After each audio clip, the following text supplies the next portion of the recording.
Good morning and welcome to this morning's Children Talk from Providence Baptist Church.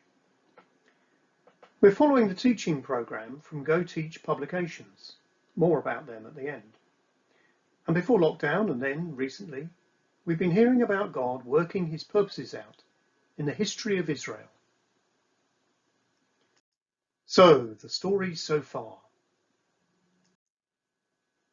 In the second book of the Bible, Exodus, in the Old Testament, between the books of Genesis and Leviticus, we have the account of how God used Moses to rescue his people from slavery under Pharaoh. But, because of their disobedience towards God, they had to wander in the wilderness for 40 years before arriving at the border of the land promised to them. Then, led by Joshua, who took over from Moses, we find his story in the 6th book of the Bible, between Deuteronomy and Judges. They began the conquest of the land that they had been promised. But rather than honouring God and obeying him, they disobeyed and gave their worship to false gods. The hand of God was against them, and he handed them over to their enemies.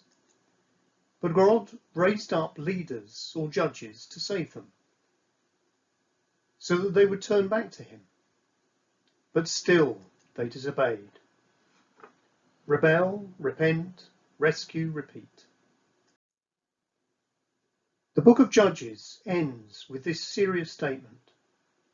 In those days Israel had no king. Everyone did as he saw fit. But in all this, God was working his purposes out. And so we come to today's story, which starts in an unimportant village called Bethlehem. There is a family, Dad, Elimelech, Mum, Naomi, and 2 sons, Mahlon and Kilion. God's hand was against his people at that time. There was famine in Israel, so Elimelech decided to pack up and move to Moab, across the Jordan River, out of the Promised Land. But unfortunately, Elimelech died there, and so Naomi was left as a widow, with only her 2 sons to look after her. Her 2 sons, Mahlon and Kilion, married Moabite women, Ruth and Orpah. But before long, Mahlon and Kilion also died. And so Naomi was left a widow with her 2 daughters-in-law, with no one to look after them. Now Naomi heard that the Lord had come to the help of his people by providing food. She prepared to return home, and Ruth and Orpah were willing to go with her. But Naomi said, "No, go back to your mothers. May the Lord show kindness to you." Orpah went home, but Ruth clung to Naomi and said, "Where you go, I will go. Your people will be my people. Your God will be my God." So the 2 went on to Bethlehem. The town was stirred at their arrival. "Can this be Naomi?"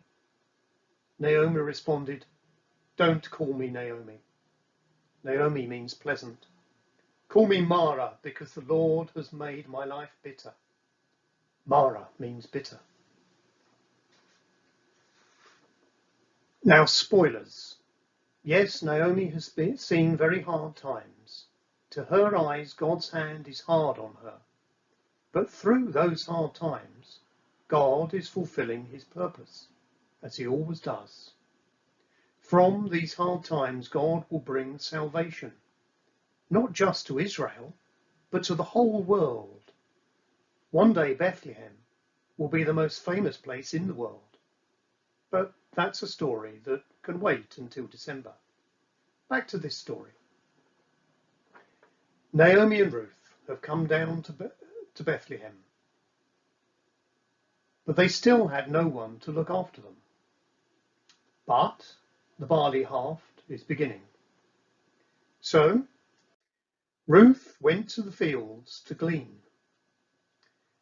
Gleaners followed after the men cutting the stalks of grain, and they picked up any stray stalks and seeds that fell on the ground. You must imagine them spending all day crouched over picking up seeds and stalks lying on the ground. Hard work. It happened that the field that Naomi went to work in belonged to a relative of Elimelech. His name was Boaz. When Boaz arrived, he greeted his workers, "The Lord be with you." And he asked his foreman, the manager of the field, about the young widow who was gleaning. "She's the Moabitess who came back with Naomi. She's a hard worker. She's barely stopped." Boaz said to Ruth, "Stay here and work with my girls until the harvest is over. I told my men not to interfere with you and your work. And when you need a drink, help yourself. I've heard what you have done for Naomi. May the Lord repay you." At lunchtime, he asked her to sit with his workers and share the meal. And at the end of the day, she'd gathered a whole sack of barley. She went home to Naomi and showed her how much she had gathered and told her about her day and about Boaz. And Naomi said, "The Lord bless him. The Lord has not stopped showing kindness to the living and the dead. The man is our close relative and one of our kinsman redeemers." Well, part 2 of this story next week. Now, just to say, the images used in this video, all but one, are courtesy of Go Teach Publications, who provide a 4-year Bible teaching program for children and teenagers, amongst other resources, including teaching guides, visual aids and worksheets. They can be contacted at www.goteach.org.uk or by telephone on 01625 422279. Thank you for listening.